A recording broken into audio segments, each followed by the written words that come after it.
In trading, one of the best entry models is a sharp turn, but you need to know how to properly use it. So in this video, in 5 steps, we are going to cover how you can use a sharp turn to your advantage. The first step before we even get close to a sharp turn is finding a bias, a draw on liquidity. So where is price most likely heading towards?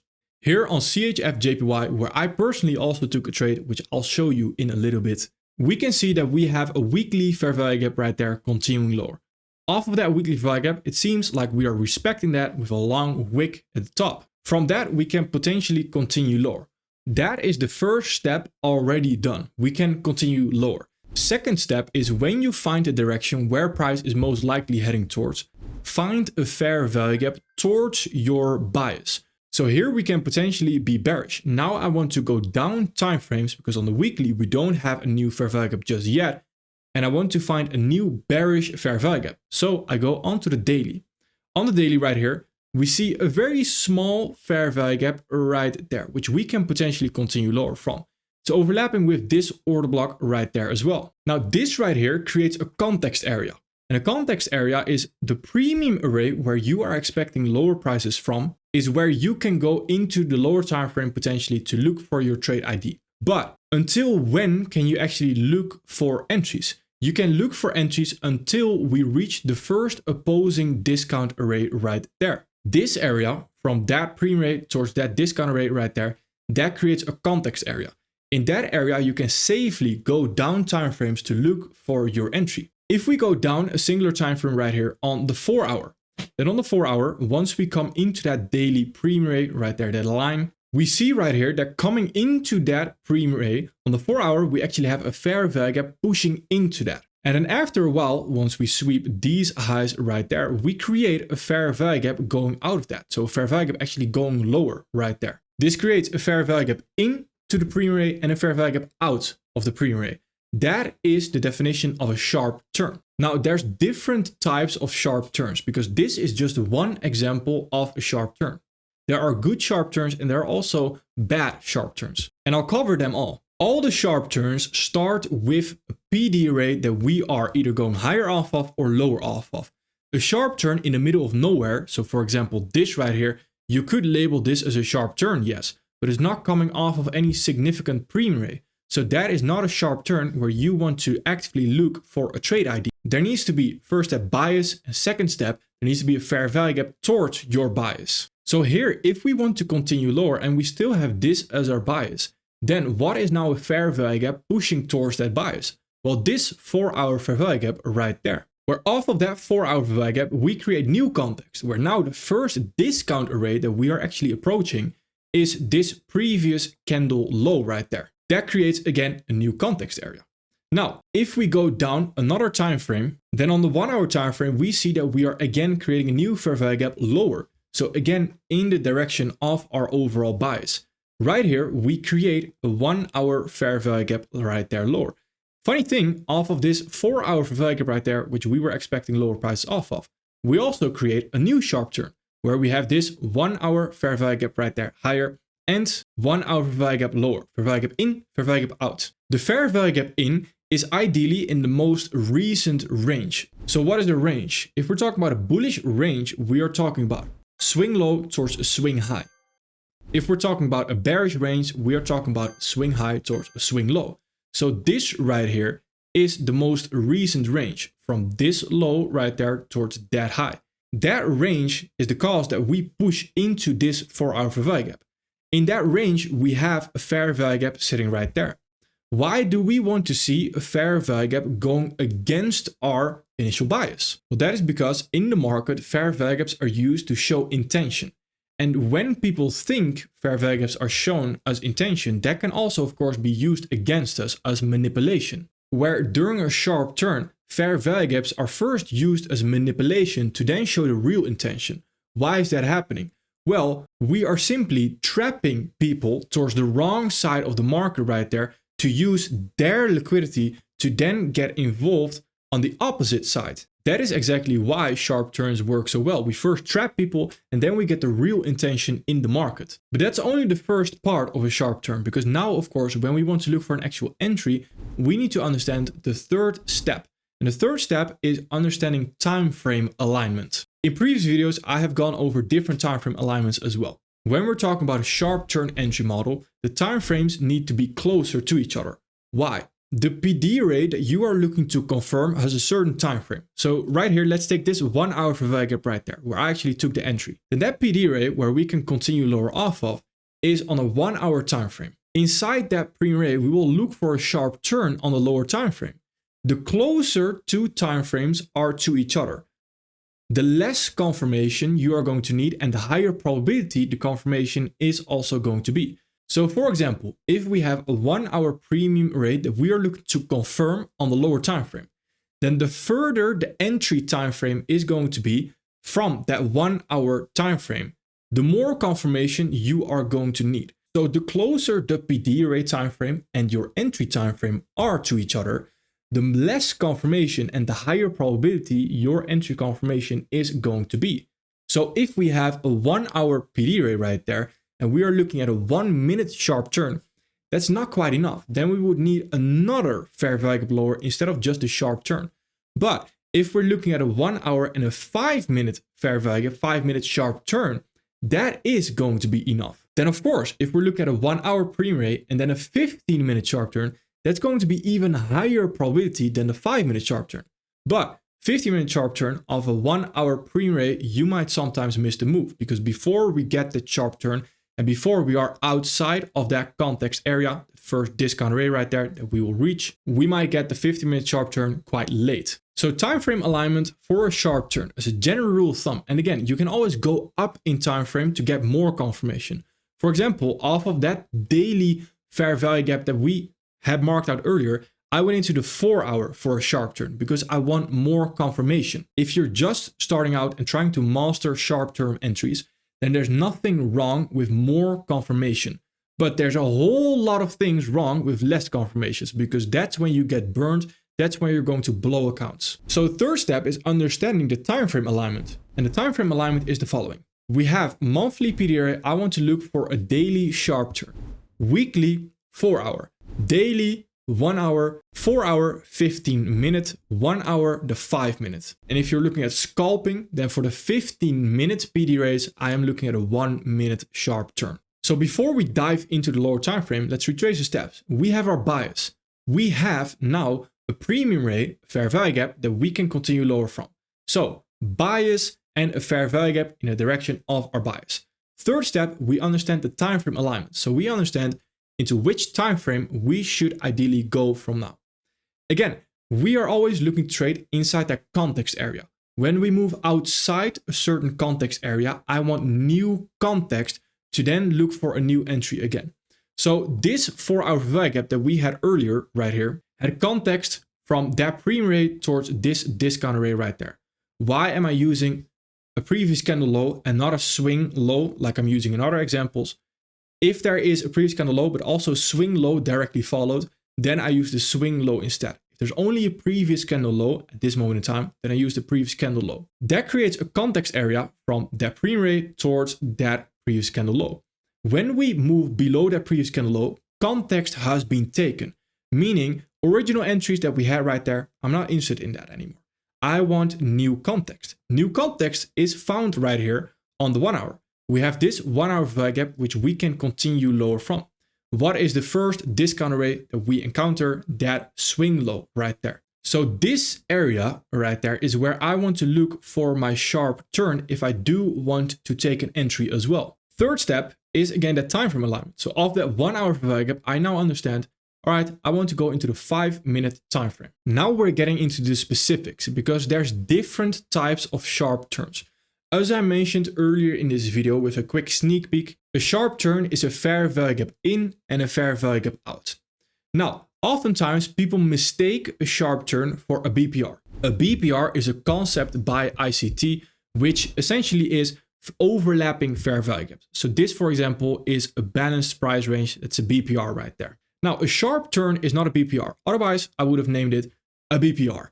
A BPR is always a sharp turn, but a sharp turn is not always a BPR. And let me explain why. First step is again understanding that we have a premium rate that we can actually continue lower from.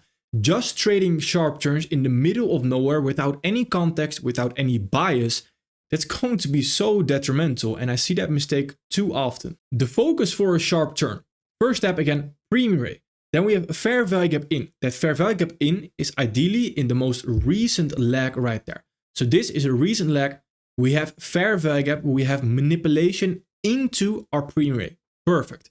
After that, third step, we have a fair value gap coming out of that premium array right there. This doesn't have to be overlapping fair value gaps. It can be, yes, but it doesn't have to be. Now, right here, we actually see something that I even prefer almost over an overlapping fair value gap, is we have an order flow transition. The definition of order flow is PD arrays holding towards one side of the market. Meaning, if order flow is bullish, we have discount arrays holding towards that side of the market. Meaning that creates a bullish trend as well. Now, bullish order flow right here is also seen through those fair value gaps. So whilst coming into that premium array, we always have bullish order flow right there on the 5 minute. Where if we want to continue higher and we want to continue this bullish order flow, then what should the 5 minute ideally do right here? The 5 minute off of this fair value gap should now create a new fair value gap higher off that previous fair value gap to continue a new order flow leg higher, which we can see that does not actually happen. That is perfect because now we failed to create a bullish fair value gap higher right there. And instead of that previous fair value gap right there fails to create a new bullish fair value gap, we create a bearish fair value gap right here.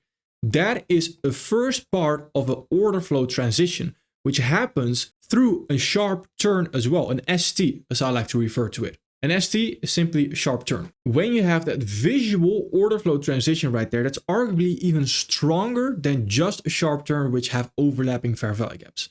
So right here, after the third candle closes, right there, that creates a sharp turn, where the full area of the sharp turn is now this whole area right there. So what is our entry going to be?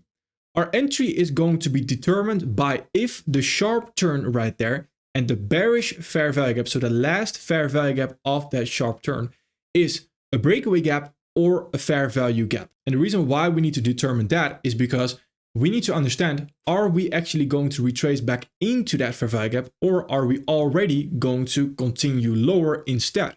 And that is determined by the third candle of that fair value gap. The third candle of any fair value gap will most likely tell you if it is going to be a breakaway gap or a fair value gap which we can trade back into. As a general rule of thumb, and it's extremely general, if we close below the second candle low right there of a fair value gap, it is most likely a breakaway gap. If the third candle is already a new expansion phase candle, so like the second candle, it's an expansion phase. I'll show you a different example later on. Then that is exactly what determines it to be a breakaway gap. The third candle is ideally somewhat of an up candle or a consolidating candle. That is when we can confidently say, all right, we might want to trade back into that fair value gap. So we can already look to enter off of that fair value gap right there. Place a limit order, whatever it may be, or of course, market execution if you do prefer that, and then wait for your order to get filled. Now, of course, that is one part of understanding the entry, because with an entry, there's also a stop loss involved. So where do you place your stop loss? If you are just starting out with sharp turn entries, take the beginner path. You don't need to get into the advanced stuff just yet because it might just burn you. And that is not what we want. So right here, the beginner step for a stop loss is simply covering the sharp turn high right there, which is the swing high, the highest swing high before we actually get that last fair value gap lower right there. But as you may see, this stop loss placement it's quite a big stop loss in my opinion. Again, there's nothing wrong with it if you're holding that for quite a while, but I think we can refine that because I believe the low probability conditions do not start above that swing high. They already start above the bodies right there, above the bodies of the sharp turn that was created. Then once we have our stop loss in place, we have our entry in place, we of course need a take profit. A take profit is ideally just simply a 1 to 2 right there. Ideally even within the context. If it's just below it, it's perfectly fine as well. Start off with a 1 to 2 take profit, then eventually you can potentially as well build onto that. Where here, of course, I took this entry as well, where we eventually deliver lower right there towards the take profit right there. Where the original daily context that we don't even follow through fully, so we don't even reach the lows right there, that doesn't really matter because I'm not reliant on that as well. Now, like I mentioned, there's different types of sharp turns, there's different confirmations. So let's look at that. Here, if we want to continue higher, we have this weekly fair value gap right there. As easy as it can be. That weekly value gap is a discount array. The first premium array we encounter is this swing high right there. Off of that weekly value gap, you can potentially already go into the 4 hour to look for a 4 hour sharp turn. So if we look at a similar sharp turn right here that we saw in the previous example as well, we have the fair value gap in right there in the most recent leg. That fair value gap actually, overflow transition, fails to create a new fair value gap lower, then creates a bullish fair value gap. That's such a good sharp turn. That's exactly what you would want to see. Then right here, this bullish fair value gap is actually a breakaway gap right now, because the third candle is an expansion candle. It's already pushing higher. So it's not very likely that we are going to trade back into that fair value gap. So in a scenario like this, where we leave behind a breakaway gap as our sharp turn entry, I like to enter already on the close of the third candle right there, covering, again, the bodies covering even that low right there is perfectly fine. Since that is a breakaway gap, the probabilities are that we might actually not retrace into that fair value gap. So yes, can we wait for that next fair value gap? But at the moment in time and not in hindsight, then of course, at this moment in time, all we're seeing is a run. So we might actually want to keep on running right there. So I already want to get involved. Now I do this when a 1 to 2 RR right here inside the context area. So what is the context area again? It's from this discount rate towards this premium rate. When a 1 to 2 RR is easily achievable within the context area, and entering on the fair value gap creation itself is perfectly fine. So as you can see, this whole area is where I want to potentially look for entries. Does that mean I need to target that whole area? No. A 1 to 2 is even a higher probability when it's very small compared to the overall context area where you can potentially target as well. The further you are targeting, so if I'm targeting like this, the lower the probability that we will actually reach that before I get taken out. Simply said, because when you are demanding a lot of a price and you are demanding a very far target, it's quite low probability that we will achieve that. Of course, closer targets are easier because they are indeed closer. Now, eventually, once we deliver higher right there, what do we see on the daily time frame? On the daily time frame right here, we actually see also a new sharp turn being created, where this sharp turn does in fact have overlapping fair value gaps right there. That is also, yes, it is a good fair value gap right there. Then this sharp turn does in fact have overlapping fair value gaps right there, which also creates a good sharp turn. And once we create this sharp turn, a daily sharp turn off of a weekly discount array, that's extremely high probability because those time frames are very close to each other. Then this daily sharp turn, you can enter off of that, but you don't need to. You can, of course, confirm it through and through and through again. Where right here, once we deliver into that daily fair value gap, we can go into the 1 hour time frame as well to now look for a new sharp turn, where we have a sharp turn like this. Fair value gap into the daily discount array and a fair value gap out of the daily discount array right there as well. Now this sharp turn, in all honesty, is a little bit lower probability. And the reason why I mentioned that is because we have a fair value gap into the daily discount array and a fair value gap out of the daily discount array right there as well. But even there, you can require more confirmation off of this as well, where off of that 1 hour sharp turn, you can again go into the 5 minutes to look for a 5 minute sharp turn. If you notice that your ST is failing quite a lot and is not holding quite a lot, that usually is because the higher time frame, so the discount array you are trading off, is the more important part. The sharp turn is just the confirmation off of that discount array. If you can pick out the good PD rays where we can actually continue higher or lower off of, that's the key. But if you struggle with that, that's also perfectly fine, because then instead of the 1 hour right here, go up a singular time frame. Again, wait for that more confirmation, where this 4 hour sharp turn is also a perfectly fine entry. But if you do not want to take a 4 hour sharp turn, then what can you do? Well, off that 4 hour sharp turn, you can again confirm it again. So we can go into the 15-minute time frame, the time frame alignment again. What do we see here? We have a 15-minute fair value gap coming into that 4-hour fair value gap right there. We have, I like this one the most. We have this order flow transition right there, failing to create a new fair value gap lower, and that creates a new fair value gap right there going higher. This for me would have been a breakaway gap entry right there to then cover the lows, cover that even. But at this moment in time, covering the lows, a little bit bigger stop loss. Oftentimes a bigger stop loss is not necessarily a bad thing. Just allow your higher time frame to play out and then targeting a 1 to 2 where you are targeting a 1 to 2 inside still the weekly context that we had right there. Again, once you get to the more advanced understanding, you get more experience, trades like this eventually are where you can let them run for very, very long. Again, do they happen often? Absolutely not. But once they happen, you can capitalize on them and you can now recognize them as well. This is how you take advantage of a sharp turn trading model. Now, if you also want to take advantage of the current live spring enrollment that we have in the money making team, then please feel free to check that out as well. Link in the description. All right, perfect. Thank you.